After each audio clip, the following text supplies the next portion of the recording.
LW-PX300 and I'm going to show you how to make a basic vertical label. Let's start by turning the printer on.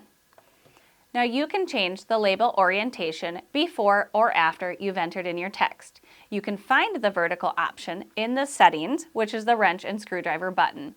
So let's go ahead and tap that now and turn on vertical. Use your arrow keypads to go down and press return on vertical. Here you can toggle it on or off. Now let's enter in our information. When you're ready, push print.